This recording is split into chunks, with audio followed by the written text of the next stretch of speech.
Hey you, welcome back to the channel. And guys, today we're going to review Krypton. This will be episodes 7 and 8. That is the episode entitled Transformation and the episode entitled Savage Night. And I do consider Krypton now one of my best superhero shows on TV. It is much must-watch TV for me, but I did miss last week. I had a kind of busy work schedule. Got in an Infinity's Wars review that I had finally got to see, so you're invited to watch that review on the channel as well.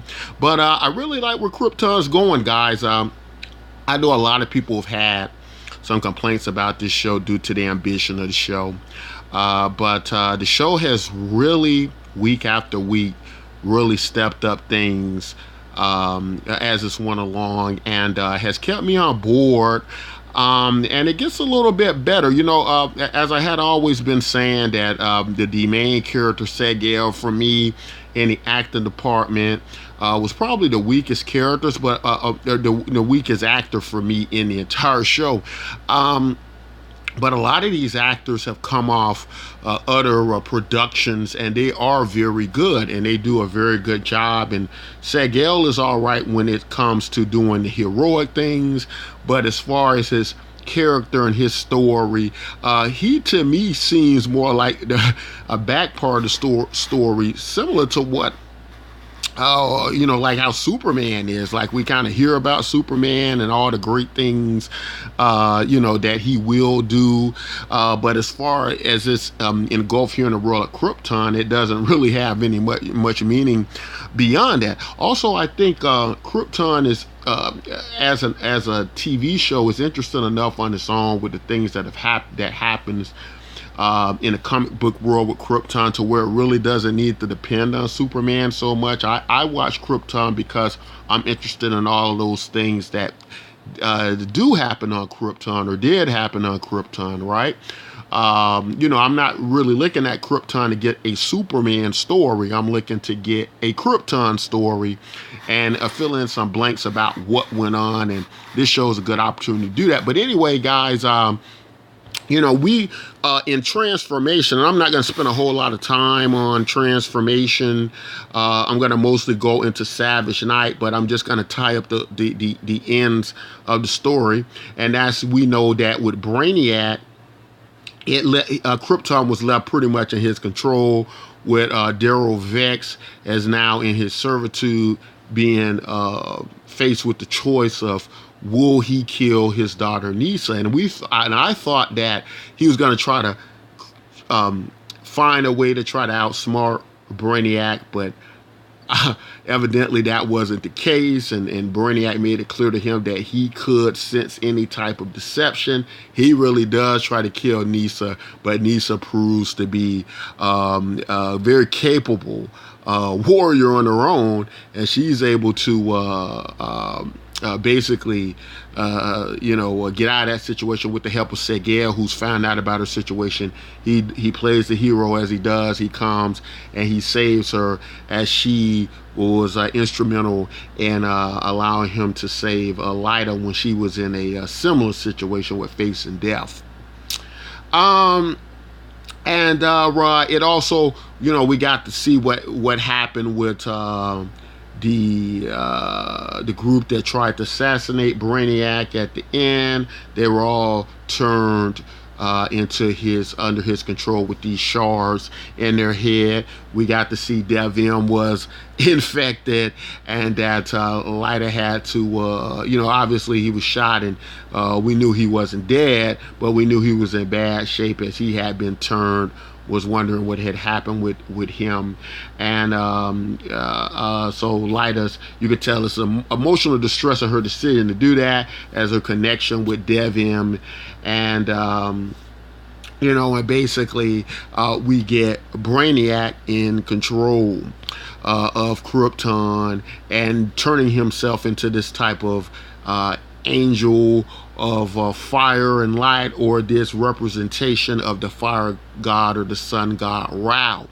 So that pretty much is what we got with Transformation, with Brainiac and Nisa going on the run with Segel, Zod, Jaina, all planning now to combat with do a battle with Brainiac. They in order to save Krypton, as they know what Brainiac is, and then it pretty much transitions from that into Savage Night, which is what we got this week, which I thought was a great episode. Now, Savage Night, what was a treat about it, what was very interesting about it is more or less deals with the Adam Strange story, right?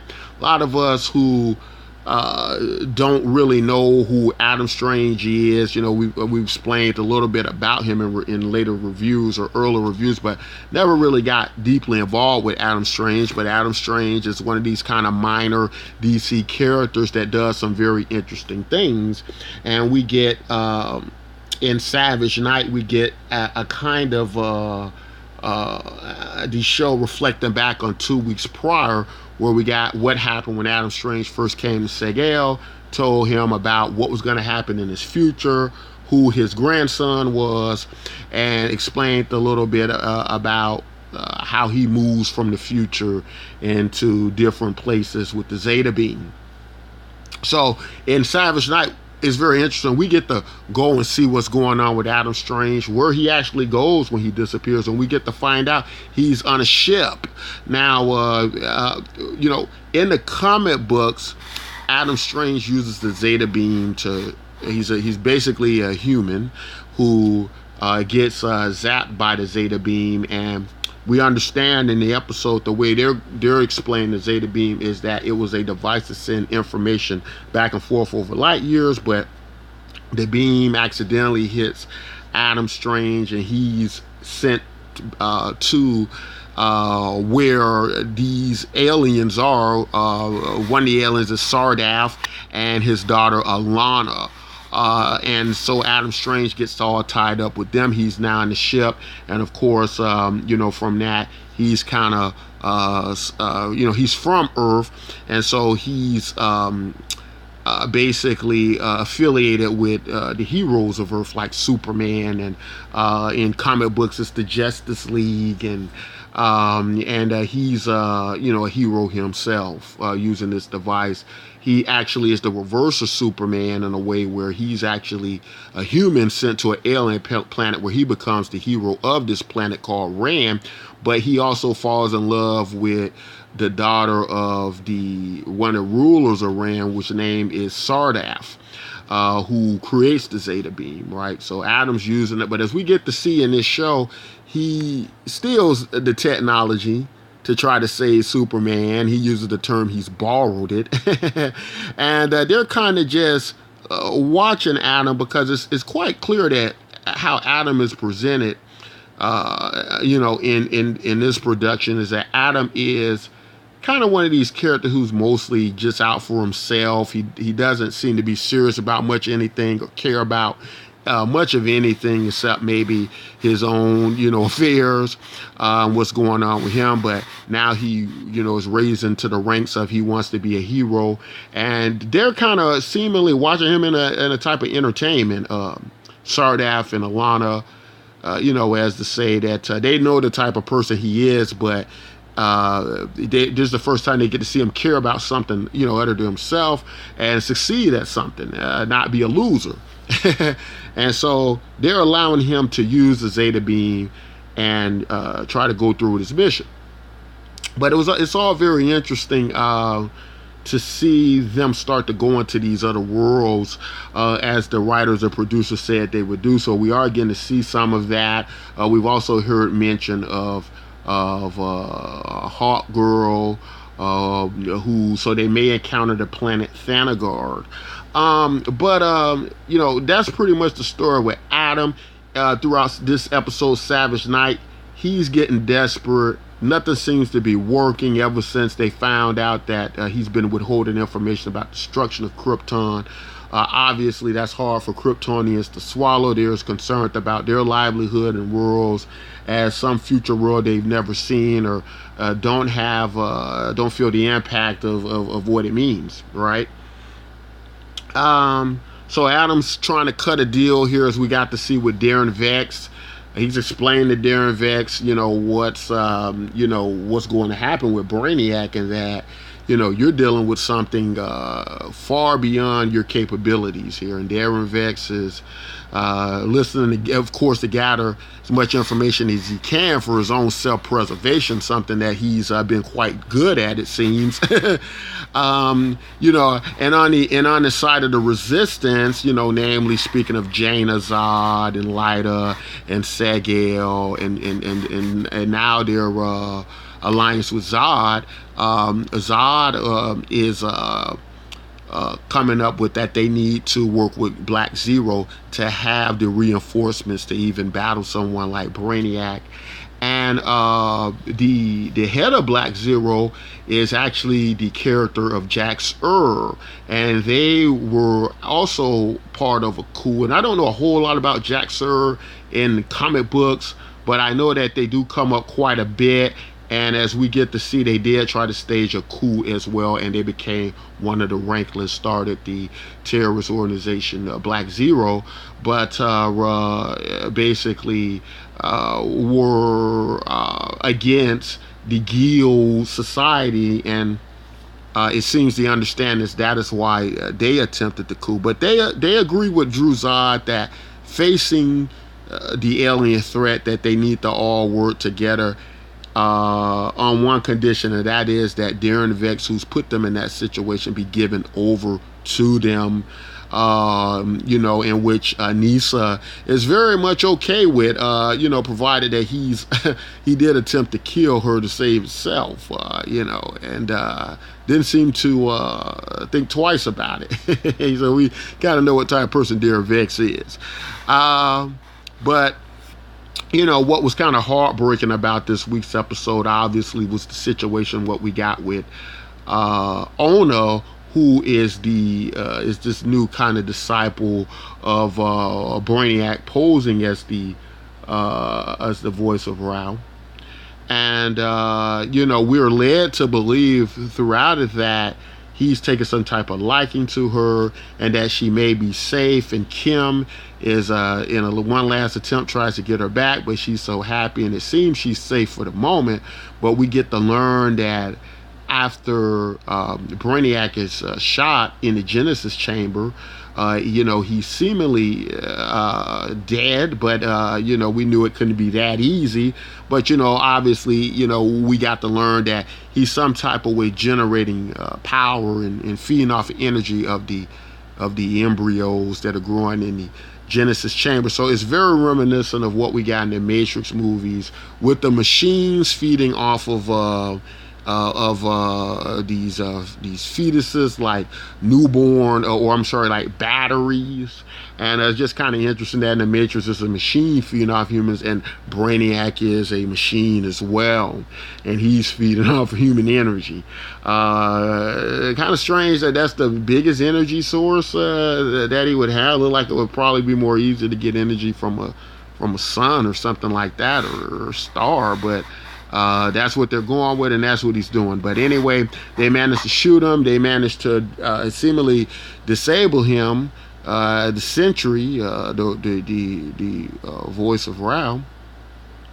But he comes back in a battered condition, long enough to talk to Ona, and we're trying to figure out where it's going there. But he basically makes Ona into this walking time bomb. Now, here's where it is a little bit confusing in the story writing for me at this point. There are a few things I want to touch on in the story writing this week that I don't know was a mistake on the writer's department part, or if it was just something that's going to be revealed later. But the one thing is that Brainiac, he uses Ona as a bomb, and she goes back to where Segel is at, in the bar in the downtown area where they usually hang out. Now, what I'm trying to figure out is, why did Brainiac do that? Why did he think it was important to just send them there where Segel was at? Is he trying to eliminate the leaders of the Resistance by sending Ona into their camp? And it was only a few people down there that he could have got access to, Segel being one of them. But does he have some other type of knowledge of Segel, to send her there first? Why is Segel so important? Does he feel Segel is the leader, or is this the time traveling Brainiac? Because where it's kind of confusing is, we got the Brainiac that's in his own, that is in the original time zone, right, where he discovers Krypton. He doesn't seemingly have any knowledge of the future, or does he? And if he does have knowledge of the future, looks like he would know what steps to take and where to be at. So that's kind of one problem for how the writing's going with what Brainiac are we dealing with here. Is this a Brainiac with knowledge of the future? Is this a time traveling Brainiac, or is this just a Brainiac in his own time zone? And is it just Zod who's time travel in that respect?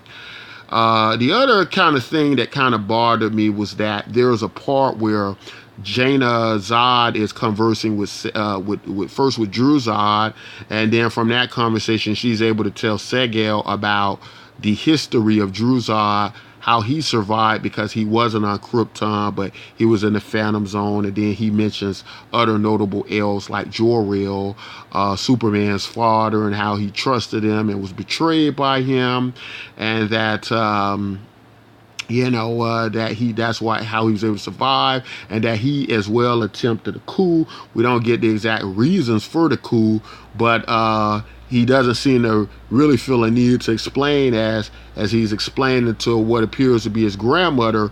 She is in a similar situation where she's part of a coup against Krypton. So it would seem like grandmother, like grandson.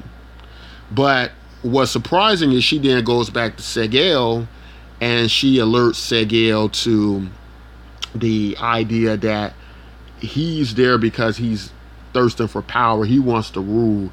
And I'm going to go out on two limbs there and say, well, that can make sense if at the end of the day, what Jaina Zod is saying is, I'm still an honorable Kryptonian, that I've done what I've had to do out of love for my daughter, but I have no thirst for power to just rule because just for the sake of ruling. So in that respect, I can see why she would turn against Segel. But where I think the writing could have done a little bit better job with that is explaining her motivation to us, because at that point in time, for her just to give all this information over to Segel, it's not a real good build-up relationship-wise with her and Segel trusting each other to the point she feels that information was important for him to know at that point, unless it's just for the sake of, we can't trust this guy. At some point, we're going to have to,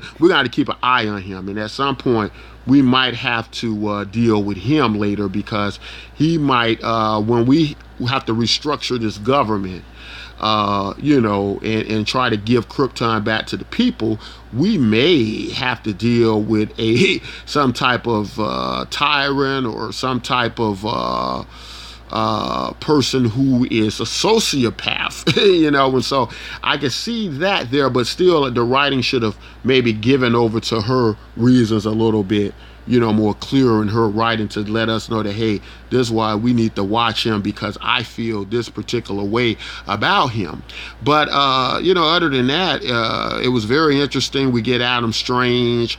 His plan was originally just to save Segel. Now, not exactly sure, why that was so important, just to get Segel out, in that, although I understand that Segel is instrumental part of Superman being born in the future, and that's why he would want to save Segel, but wouldn't it also be that the grandmother and and Superman's ancestors on the other side of the borrowed DNA and chromosomes would have to be saved? So whoever is going to be Superman's grandmother, when they need to save him as well, in addition to just saving Segel and sneaking him out, so nothing happens to him, right? Or Superman wouldn't be Superman, he'd be someone else, right? So they didn't really get that. But then it looks like Adam Strange ends up back on Rand, and I'm assuming that's Alana, who's in some type of trance, who he falls in love with, the daughter of Sardaf, who invented the Zeta Beam, as there are all these aliens from another planet. So I'm assuming something's happened with that. They got something going on there. I don't know if it's their future and Brainiac has gotten to them in their time zone. Could be something like that. I also believe in the promos that are coming up, we finally are going to get to see in this upcoming episode. I believe it's entitled Hope, which is the model of the sigil of the House of El. The what looks like the S that appears on Superman's chest, which is Kryptonian for the word hope. That's the title of the next episode coming up. I believe they're going to reveal Brainiac in his true form without the sentries, as everybody else has kind of been destroyed that served as a sentry for him. But guys, I really like where it's going. It's going to be very interesting to see the other characters that get introduced to this show, and that's some of my favorite parts about it. I think that's also some of my favorite parts about Supergirl, seeing the other characters in a more expansive DC universe. Minor characters we don't get to see that often, being introduced, and I think that makes it a great deal more interesting. But I enjoyed the episode, guys. Tell me what you think about it. Tell me, are you starting to like Krypton? Is it becoming one of your favorite superhero shows? I thought it would be Legion, and I've kind of fallen off with doing reviews of Legion, which is kind of weird. But the thing is, I think what happened with me is it's kind of a little bit of burnout with Legion, because Legion was quite exhausting the first season. Although it was very good, it's very good, but quite exhausting mentally the first season. And although I want to stay inside of the head of David Haller in season 1, I thought they would be more expansive with it going into season 2 to give us a more broader look of reality versus what's going on in David's head. But guys, anyway, those are my reviews on Krypton for this week. Let me know what you thought. Guys, you like content like this, don't forget to like, subscribe, and until next time, take care.